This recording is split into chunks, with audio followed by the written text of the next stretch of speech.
Hi all, അസ്സലാമലൈക്കും. Welcome back to Silnas kitchen. ഇന്നത്തെ recipe നല്ല വെറൈറ്റി ആയിട്ടുള്ള ഒരു അടിപൊളി ഈവനിങ് സ്നാക്സിൻ്റെ റെസിപ്പിയാണ്. നല്ല സ്പോഞ്ചി ആയിട്ട് നല്ല സ്മൂത്ത് ആയിട്ട് ഇരിക്കുന്ന ഒരു കിടിലൻ ടേസ്റ്റി ആയിട്ടുള്ള ഒരു വെറൈറ്റി പലഹാരത്തിൻ്റെ റെസിപ്പിയാണിത്. എത്ര കഴിച്ചാലും മടുക്കാത്ത പലഹാരമാണ്. അപ്പോൾ ഇതെങ്ങനെയാണ് തയ്യാറാക്കിയെന്ന് അറിയാനായിട്ട് വീഡിയോ സ്കിപ്പ് ചെയ്യാതെ മുഴുവനായിട്ടൊന്ന് കണ്ടു നോക്കണേ.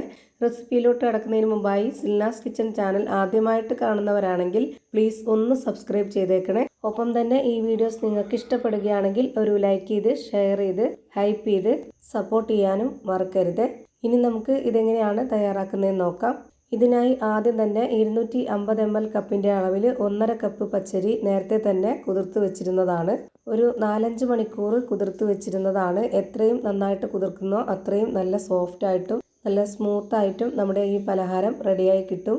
ഞാനിവിടെ എടുത്തിട്ടുള്ളത് സാദാ പച്ചരിയാണ്. റേഷൻ പച്ചരി ആയിരുന്നാലും കുഴപ്പമൊന്നുമില്ല. ഇതിലെ കുതിരാനുള്ള വെള്ളമെല്ലാം ഊറ്റിക്കളഞ്ഞിട്ടാണ് എടുത്തിട്ടുള്ളത്. ഇനി ഇതിലേക്ക് 1/2 കപ്പ് അളവിൽ ചിരകിയ തേങ്ങ ഇട്ട് കൊടുക്കാം. പിന്നെ ഈ ഒരു പലഹാരത്തിന് നല്ലൊരു മണത്തിന് വേണ്ടി ഒരു 4 ഏലക്ക കൂടെ ഇട്ട് കൊടുക്കുന്നുണ്ട്. ഇനി ഇതൊരു മധുരത്തിൻ്റെ പലഹാരം ആയതുകൊണ്ട് തന്നെ ഇതിലേക്ക് പഞ്ചസാര ആവശ്യമായിട്ടുണ്ട്. അത് നമുക്ക് 1/2 കപ്പ് അളവിൽ ഇട്ട് കൊടുക്കാം.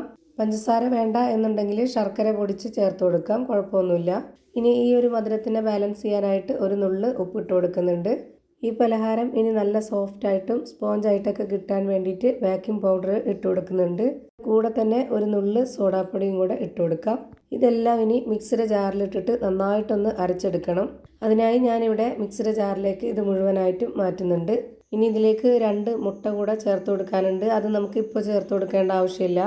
ആദ്യം ഇതിലേക്ക് വെള്ളം ഒഴിച്ചു കൊടുത്തിട്ടൊന്ന് അരച്ചെടുക്കാം. അതിനായിട്ട് ഞാനിവിടെ 1/2 കപ്പ് അളവിൽ 2 കപ്പ് വെള്ളം ഒഴിച്ചു കൊടുത്തിട്ട് ഇത് നല്ല പോലെ ഒന്ന് അരച്ചെടുക്കുന്നുണ്ട്. നന്നായിട്ടൊന്ന് അരച്ചെടുത്തതിന് ശേഷം മാത്രം ഇതിലേക്ക് 2 കോഴിമുട്ട പൊട്ടിച്ചൊഴിച്ച് കൊടുക്കുക. ഈ കോഴിമുട്ട പൊട്ടിച്ചൊഴിച്ച് കൊടുത്തതിന് ശേഷം പിന്നെ അത് ഒരുപാട് നേരം അരക്കേണ്ട ആവശ്യമില്ല. ഒരു 1-2 സെക്കൻഡ് മാത്രം ഒന്ന് അടിച്ചെടുക്കാം. നമ്മളിത് തയ്യാറാക്കിയെടുക്കുന്ന രീതിക്ക് അനുസരിച്ച് ഈ മുട്ട നേരത്തെ തന്നെ പച്ചരിയുടെ കൂടെ അരച്ചെടുക്കുമ്പോഴത്തേക്ക് ഇത് ഒരുപാട് നമ്മൾ എണ്ണയിലൊക്കെ ഒഴിക്കുമ്പോൾ പതയായിട്ട് അങ്ങ് പൊങ്ങി വരും ഈ മാവ്. അപ്പോൾ അങ്ങനെ ഒരുപാട് പൊങ്ങി വരാതിരിക്കാൻ വേണ്ടിയിട്ടാണ് ഇത് ലാസ്റ്റായിട്ട് പച്ചരി അരച്ചതിന് ശേഷം മാത്രം ഇത് അരച്ചെടുക്കുന്നത്. ഞാനിപ്പോൾ ഇവിടെ അരച്ചെടുത്ത മാവ് ഇതുപോലൊരു പാത്രത്തിലേക്ക് ഒഴിച്ചു കൊടുത്തിട്ടുണ്ട്. ഇനി ഇത് കോരി കാണിച്ചു തരാം. ഇതാണ് ഇതിൻ്റെ കറക്റ്റായിട്ടുള്ള പരുവം. ഇത് കാണുമ്പോൾ തന്നെ നിങ്ങൾക്ക് ഇതിൻ്റെ കറക്റ്റായിട്ടുള്ള പരുവം മനസ്സിലായിട്ടുണ്ടാവും. ഈ മാവ് ഒരുപാട് അങ്ങ് ടൈറ്റ് ആവുകയും ചെയ്യരുത്, എന്നാൽ നല്ല ലൂസും ആവരുത്. ഇതാണ് ഇതിൻ്റെ കറക്റ്റ് പരുവം. ഇനി നമുക്കിതെങ്ങനെയാണ് ഫ്രൈ ചെയ്തെടുക്കുന്നതെന്ന് നോക്കാം. അതിനായിട്ട് ഇവിടെ സ്റ്റവിലേക്ക് ഒരു പാൻ വെച്ച് കൊടുത്ത് ഫ്ലെയിം ഓൺ ആക്കിയിട്ടുണ്ട്. ഇതിലേക്ക് ഓയിൽ ഒഴിച്ചു കൊടുത്തതിന് ശേഷം ഇതുപോലൊരു കയ്യിൽ എണ്ണയിലിട്ടിട്ട് നന്നായിട്ടൊന്ന് ചൂടാക്കിയെടുക്കുക. എന്നതിന് ശേഷം അതിനുള്ളിൽ കുറച്ച് ഓയിൽ വെച്ചതിന് ശേഷം ഇതുപോലെ ആ ഒരു കയ്യിലിൻ്റെ 1/4 ഭാഗത്തോളം മാവ് ഒഴിച്ചു കൊടുക്കുക. നമുക്ക് ഇതുപോലെ ഈ ഒരു ഷേപ്പിൽ കിട്ടാൻ വേണ്ടിയിട്ടാണ് ഇങ്ങനെ ചെയ്യുന്നത്. അല്ലാതെ തന്നെ നേരിട്ട് എണ്ണയിൽ ഒഴിച്ചു കൊടുത്തു കഴിഞ്ഞാൽ അത് പരന്ന് ഒരു ഷേപ്പും ഇല്ലാതെ പോവും. ഇതൊരു പകുതിയോളം വെന്തൊന്ന് ഉറപ്പായി കഴിഞ്ഞാൽ ഇതൊന്ന് ചരിച്ചിട്ട് കൊടുത്താൽ മതി, നന്നായിട്ട് ഇളകി വരും. ഈ ഒരു കയ്യിൽ നല്ലപോലെ ചൂടായിട്ട് വരുമ്പോഴാണ് ഇത് നമുക്ക് പെട്ടെന്ന് ഇളകി കിട്ടുന്നത്. ചൂടാവുന്നതിന് മുമ്പേ ഒഴിച്ചു കൊടുത്തു കഴിഞ്ഞാൽ ഒട്ടിപ്പിടിക്കും. ഇനി അഥവാ ആ ഒരു സ്പൂണിൽ ഒട്ടിപ്പിടിക്കുന്നുണ്ടെന്നുണ്ടെങ്കിൽ നമുക്ക് കറക്റ്റായിട്ട് ഒരു സ്പൂൺ വെച്ചിട്ട് അതൊന്ന് ഇളക്കി കൊടുത്താലും മതി. പിന്നെ അഥവാ നമ്മൾ ഈ ഒരു മാവ് ഒഴിച്ചു കൊടുത്തതിന് ശേഷം കുറച്ച് എണ്ണ ഇതുപോലെ കോരി ഒഴിച്ചു കൊടുക്കുകയാണെന്നുണ്ടെങ്കിൽ അതിൻ്റെ മുകൾ ഭാഗം വെന്ത് കിട്ടുകയും ചെയ്യും. അത് ചരിച്ചിട്ട് കൊടുത്തു കഴിഞ്ഞാൽ അതിൻ്റെ ഷേപ്പ് വിട്ടു പോവുകയില്ല. ഇപ്പോൾ ആദ്യം ഒഴിച്ചു കൊടുത്തത് കറക്റ്റ് പരുവത്തിന് വെന്ത് കിട്ടിയിട്ടുണ്ട്. തിരിച്ചും മറിച്ചൊക്കെ ഇട്ട് കൊടുത്തിട്ടാണ് വേവിച്ചെടുത്തിട്ടുള്ളത്. ഇപ്പോൾ കയ്യിലിൻ്റെ ഉള്ളിലുള്ളതും ഇളവി വന്നിട്ടുണ്ട്. അതൊന്ന് തിരിച്ചിട്ട് കൊടുക്കാം. എന്നിട്ട് നമുക്ക് വീണ്ടും ഈ ഒരു കയ്യിൽ മാവ് ഒഴിച്ചു കൊടുക്കാം. അതും ഇതേപോലെ തന്നെ കുറച്ചൊന്ന് വെന്ത് കിട്ടുമ്പോൾ അത് ഇളക്കി ഇട്ട് കൊടുക്കുക.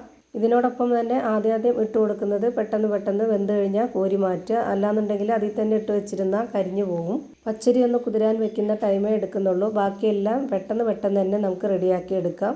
ഇതുപോലെ തന്നെ എല്ലാ മാവിലും ചെയ്തെടുത്ത് ഒരു പാത്രത്തിലേക്ക് മാറ്റിയിട്ടുണ്ട്. മാവ് റെസ്റ്റ് ചെയ്യാനൊന്നും വെക്കാതെ നല്ല ടേസ്റ്റി ആയിട്ടുള്ള പഞ്ഞി പോലെ സ്പോഞ്ച് ആയിട്ടുള്ള ഒരു അടിപൊളി പലഹാരം റെഡിയാക്കി കിട്ടിയിട്ടുണ്ട്.